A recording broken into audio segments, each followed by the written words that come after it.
Please. It's a little surprising that you are almost silent about the Dravidian civilization. The Dravidian yes. language family as a civilization and also as a sort of culture which is often contrasted with the Aryan. I mean, I'm not talking about the politics of it, but of course as a language family. Yes. So yes. Can you a little bit, what would you like me to say about that? No, but you mentioned that there is a theory which says that this Harappan civilization was originally a Dravidian civilization. Oh, there is the theory. Yes, well, there are many theories. And you apparently seem to be countering that. Yes, there are many theories, but the Saraswati flows there. The Saraswati is in the Rig Veda. No, but how do you account for this apparent differences between these civilizations? I'm sorry? There are a lot of differences between these two civilizations that as two language families. Sorry, which civilizations are you talking about? Okay, I don't use the word civilization. As language families, do you see that there are some visible differences between this Indo-European and Dravidian? I follow you. Now, can I speak now? Yeah, sure. Thank you. Look, I will explain something. I don't know Dravidian. I don't know any Dravidian language. In fact, I don't know any modern Indian language. I don't know Hindi, I don't know Marathi, I don't know Gujarati, I don't know Bengali. I never learned them. Well, I did learn Hindi, that's true, many years ago, but I abandoned them because I did not want to spoil my Sanskrit accent. I want to keep my Sanskrit accent pure. So if I learn Hindi, I pronounce Sanskrit like Hindi. And Sanskrit is not like Hindi. It's not like Bengali. So I never learned any of these languages. And I don't know any Dravidian languages at all. So I don't know. But what I have read is this. From what I have read, I have concluded that the Dravidian has nothing to do with Indo-European. Perhaps 50,000 years ago, they may have had some relations. But now, it's very difficult to see a genetic relationship between the two. Obviously, Sanskrit has borrowed some words from Dravidian. Equally obviously, Dravidian have borrowed some words from Sanskrit. Beyond that, I don't know. What I also know is that there is a legend that Agastya came down to the south. This is a legend among the Dravidians. Came down to the south, and in fact, the Vindhya mountains bowed down so that he could pass. It is also accepted that in the Dravidian culture itself, that they have borrowed many forms from the Vedic literature. Yes? It is so. Fine. So that's all I know. Beyond that, now I know that it has become politicized and people are quarreling, and I see no reason why this should be so. I mean, what has that to do with scholarship? It has nothing to do with scholarship. I'm a foreigner, I take no sides, all I present is the fact. Dravidian, as far as I'm concerned, has nothing to do with Indo-European, a very remote relationship, but it's not like Sanskrit and Greek. They are cousins or sister languages. Sanskrit and Slavic, they are sister languages. Sanskrit and Germanic, Germanic and Greek, these are very highly, closely related languages. They have not only vocabulary, but they have also grammar, which is the same, much the same, accusatives are the same, the aorists are the same in the verbs, and so on and so forth. Okay? Any more questions? Yeah, sir, I have a very general question. In India, Srisha, yes. In India today, history is a very political subject. What? Sir, I said in India today, yes. History is a very political yes. subject. Yes. When, for example, we're talking about, say, Saraswati, yes. or we're getting into the technicalities or the scientific details of Saraswati, yes. the most respected and eminent historians in India have declared it to be pulp fiction. And unfortunately, as you definitely know, they have support from, say, the historians as far as the ones in Harvard or say like Mr. Witzel or all of that. My question to you is, what is your opinion about how the people who don't agree with them must actually take them on to get the truth out of it? And number two, how should in India you suggest that history as a subject must be taken forward? Subject of study in schools especially. Well, I find that left-wingers usually politicize these matters because the thinking is that we must destroy society and rebuild it according to Marxist, socialist, left-wing ideas.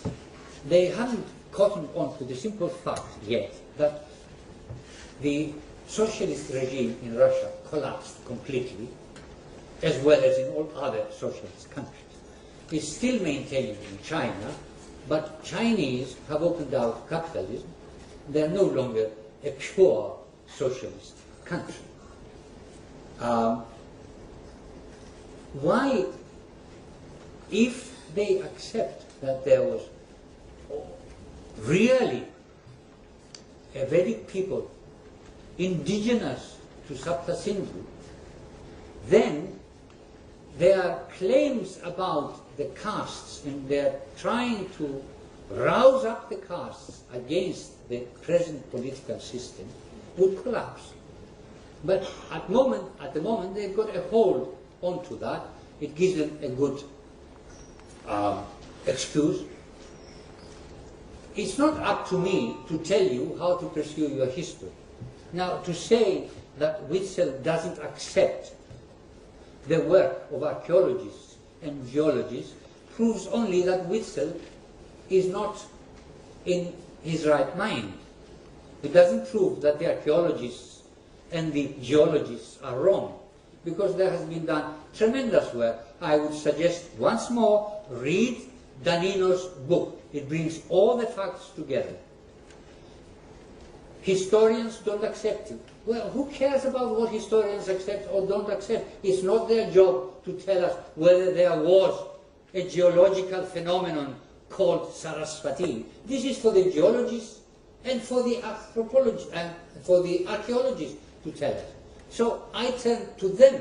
It's from them that I take the facts, not historians. Historians should respect what archaeologists and geologists and hydrologists speak about. They do the research. It's their job. It's not the historian's job. The historian's job is to examine the facts and then write history. Anything else? You talked about dating of Mahabharata. Yes. With the paleoastronomical dating. Yes. But there are two archaeological markers for Mahabharata. Yes. Like the Hastinapura flood and also the Dwaraka thermoluminescence dating. Yes. Which both bring down the date to 1500 or 1200 BCE.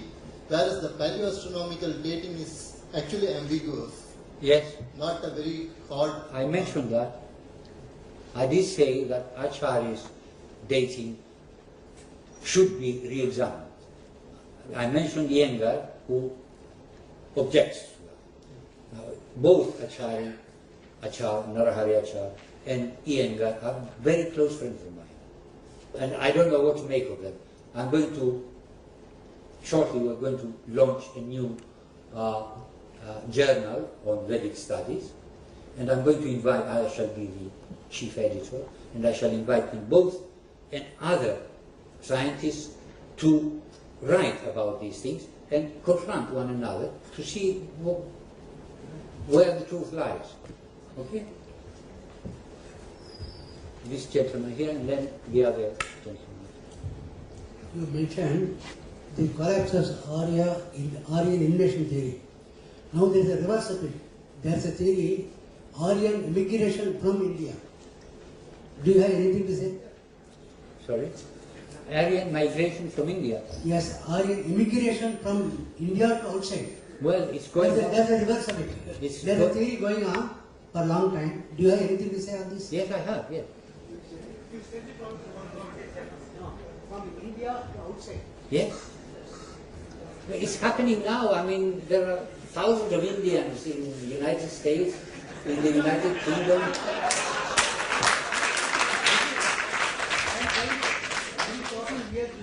Yes, okay. I'll show you. In the same time context of others. Can I have the next map, please? The last one. No, map. Next. That's right. Now, here it is. I showed you before. The blue line going up. It's going out of India, Persia, Central Asia. Okay? Does this map support the immigrant out of India? Yes. Do you want to say this? That's it. Okay? Shall I give you a copy? The young man up there. Yeah, sir, as you mentioned, Sanskrit is much older than Harappan civilization. So Yes. why then Harappan people didn't use Sanskrit? Instead, they use the Harappan language, which is not yet deciphered, as I know. Okay. A moot point. We don't know what Harappan people, what language they used. They have some seals with very few symbols. And it's very difficult to decipher when you have very few symbols. In Greece, I'll give you an example. I know I have my friend here, my beloved Kalyan Ji, and he has made an effort to decipher it, but there are many others who have made efforts to decipher it. Now in Greece, many in the last century, they discovered two different writings. The one was called Linear A, and it was a very short piece of writing, a disc with symbols on it, and the other was called Linear B. Now, some scholars examined them. Eventually, because Linear B had many texts, they were able to decipher it. And they found that it was a very old form of Greek, very Indo-European. Linear A still remains undeciphered. It's a disc, it's called a, what? The Phaistos disc in Crete, in the island of Crete. I have seen it with my own eyes, lovely and so on, but a mystery. Because it's very little. There isn't enough material there to bite. You follow? So it's the same with Harappan. We don't know what language they spoke. I mean, some say they spoke many languages. Possibly. Others say they spoke Dravidian. Possibly. Others say they spoke Sanskrit. Possibly. We don't know. Until we find out, we leave it at that. But Vedic is older than the Harappan civilization. The Rig Veda is older than the Harappan civilization.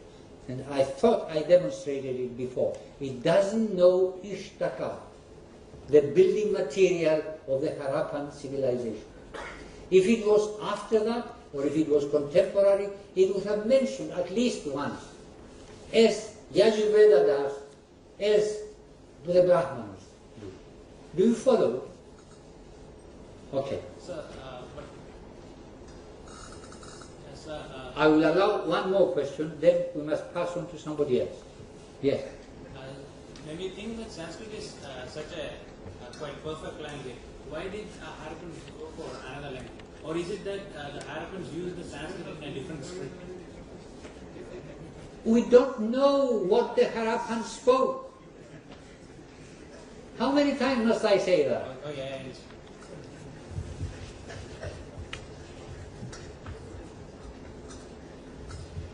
People claim that it was Dravidian. Others claim it's Sanskrit, but there is no proof. We are running out of time, so last two questions. Well, maybe one question, maybe none, maybe three questions, I don't know. Yes. You mentioned in one of the slides that Angirasas and Yes. Can you go back, please? No, it's not. It's further ahead. That we are from this place.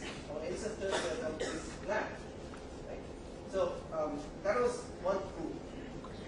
And and the other proof against Aryan invasion theory is that nowhere else is this mentioned that we came from certain place. So these two are in favor Yes. of indigenous. Yes. But then the last slide you said there was a migration out from India. Yes. I forget. Yeah. The Baudhayana. Yes. No, not Baudhaya. In the last slide, people are going from India proper to Iran and Yes. so forth westwards. Yes. Is there a proof for that? Sorry. Is there any proof for that? What kind of proof? A similar kind of proof. Baudhayana says so. That the archaeological proof for Then, if I may say so, I mean, if you're a linguist like me, you're not a linguist, but if you were a linguist like me, and you did the same sort of research, you will find out that Avestan is younger than the Rig Veda, which means that there was a movement away, linguistically. Okay? Now, what we need now is to see whether archaeology also can support this movement. Now, there is a man in Delhi, he promised me he'll look into it. He works in this area, Afghanistan. Okay? Thank you very much. Please, can you give the...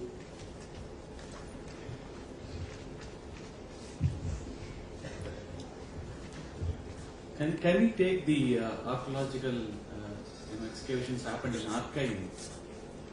Arkain. I saw a video about it. Arkain in somewhere in Russia, and the temples of the Vishnu idol found in Russia. The news came a couple of years back. There was a temple excavated in Russia. I'm sorry, I'm not aware of this. Where is this published? I can send. Would you kindly, please? I have. Yes. So, can we say, I'm able to link that, they, in that Arkain video, they were saying that these structures were there, and from here only the people would have gone to India. So, they were supporting the AET. Yes. So, from your slides, I could say that maybe it could be other way. It could be so, the other way. It could be other way. And number two, as the Vishnu idol has been found in Russia, so the civilization would have gone, like migration would have gone from here to there, and then they could have established. Yes, absolutely. Why not? I think, you see, if for centuries, decades, 2 centuries, historians, archaeologists think of Aryan invasion, Aryan immigration, well, they interpret the facts like that. And anything that goes against it, they push aside. We don't look at that. But if you begin to think that perhaps it is not so, if it is as Baudhayana said, and as some of the hints of the Rig Veda say, the people are moving westward, then let's look at archaeological facts from this angle now and see whether it is possible. So archaeologists will start doing that.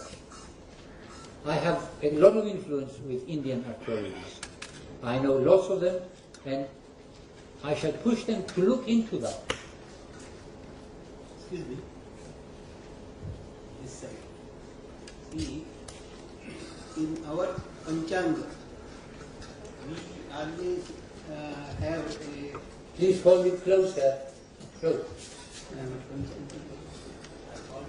Almanac. In our almanac, we start Yudhishthir Shaka. That is the era of Yudhishthir from 5,000 years back. Excellent. I'm all for that. Yes. And also, this Rig Veda has a Upanishadic state as Prajnanam Brahma. What? You have mentioned here that Rig Veda did not have anything to connect between Atma and Brahman. Brahman. But in Rigvedic this thing, we have Prajnanam Brahma. Not in Rigveda. Yes, in Rigveda. There are four, this thing for each Veda, there are four statements saying this that is Prajnanam Brahma is in Prajnanam Brahma is with Rigveda. Not in Rigveda, it's one of the Upanishads. But that is what I am telling you. It is one of What? the Upanishads. But they are not in Rigveda.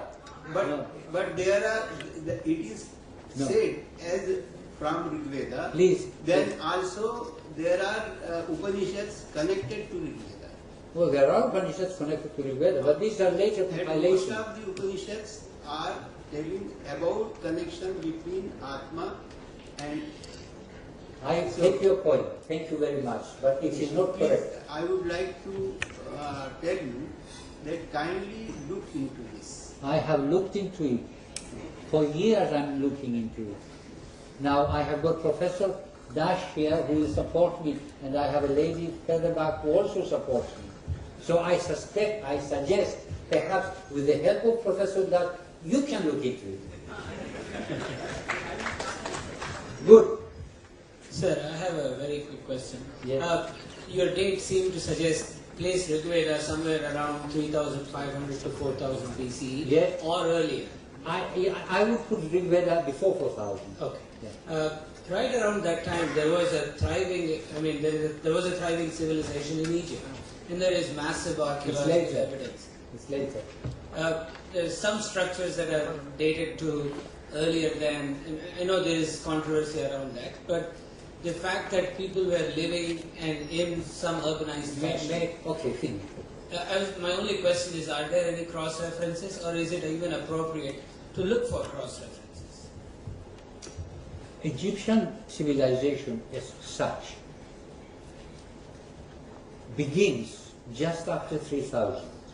There are no structures in Egypt before that.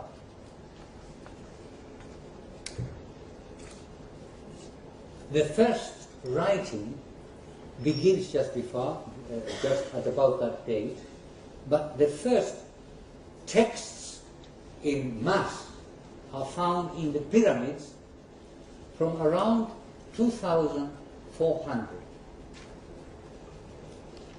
If you examine the writings, those writings, and compare them to the Vedic writings, you will find certain common elements. I have myself written a paper comparing the two and showing these common elements. There is only one snag.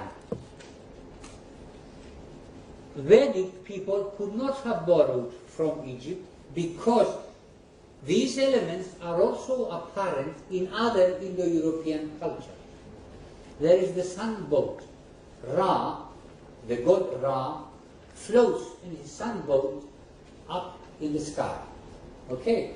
Now, Pushan, the sun god, or an aspect of the sun god in Vedic, also has a whole armada of ships, not just one. There is a legend that the eye of Ra fell off and ran away into the desert. And Ra sent his daughter to bring it back. And she did. There is a legend in Brahmanas about the creator Prajapati losing his eye, going away, and then Ushas brings it back on a white horse. Now, to have such a legend is extraordinary. Now, who would think that the creator God's eye runs off into the desert? Now, obviously there must be similarity, but Vedic is much older than Egyptian. So, then it might be another piece of evidence to add to the growing mass against AIT. I've written a book, or rather, I wrote several articles, and Aditya Prakashan in Delhi brought them together as a book. It's called Indo-Aryan Origins and Other Vedic Issues. I deal with all these matters. I deal with Mesopotamia. I deal with Aryan invasion theory extensively. I deal with Samudra, I deal with Pur, and so on. So, get a copy from the library, please, and consult it. As we are running out of time, we'll have one last question. One last question, right. Sure. People can buy. There are some books. This is the book. So those who are interested and are really will be ill if they don't have it, can get it from outside. Sir, I'd like to get to the fundamental objective of this Aryan invasion theory and then put forward this question to you. From what I understand, the AIT was introduced to play around with the Indian politics at that time by the British. To that length, if you look at Indian languages, they have consonants and vowels. They have a, I, E, U, and you have consonants. That's exactly how Sanskrit and Hindi, for that matter, and everything else is organized. From that perspective, all Indian languages are unique from having, in having consonants and vowels separated, and they combine to form words. Well, it happens in all languages. Yeah. So, however, with the other languages, 54 letters in Sanskrit. And I would like to understand, from that perspective, would we be able to get some evidence to prove that Sanskrit and Tamil are indigenous to India? What is your view? No, I don't think so. I don't think so. You can argue linguistically, but it will not be on the simple alphabet, on the Akshar Samamnaya. No, that will not prove anything.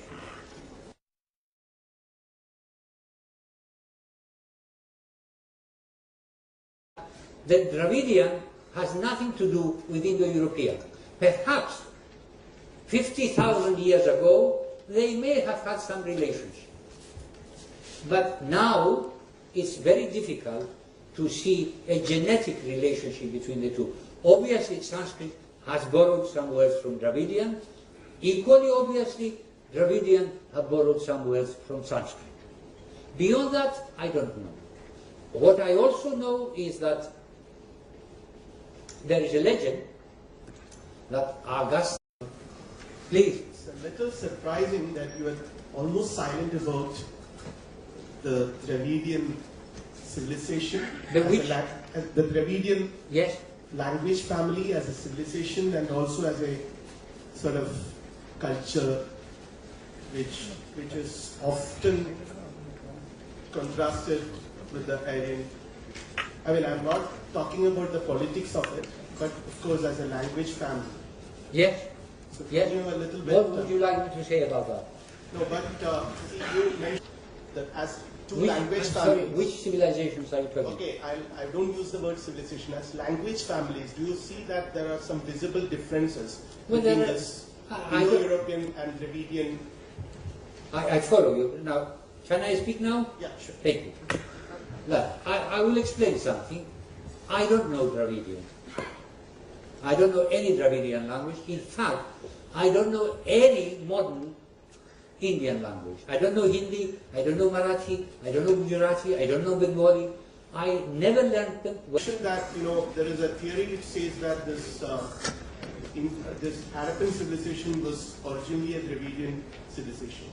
Oh, there is the theory, yes. Well, there are many And you theories. apparently seem to be countering that. Yes, there are many, many theories, but the Saraswati flows there. The Saraswati is in the Rig Veda. But how do you account for this apparent differences between these civilizations? I'm sorry? There are a lot of differences between these two civilizations. Well, I did learn Hindi, that's true, many years ago, but I abandoned them because I did not want to spoil my Sanskrit accent. I want to keep my Sanskrit accent pure. So if I learn Hindi, I pronounce Sanskrit like Hindi. And Sanskrit is not like Hindi. It's not like Bengali. So I never learned any of these languages. And I don't know any Dravidian languages at all. So I don't know. But what I have read is this. From what I have read, I have concluded that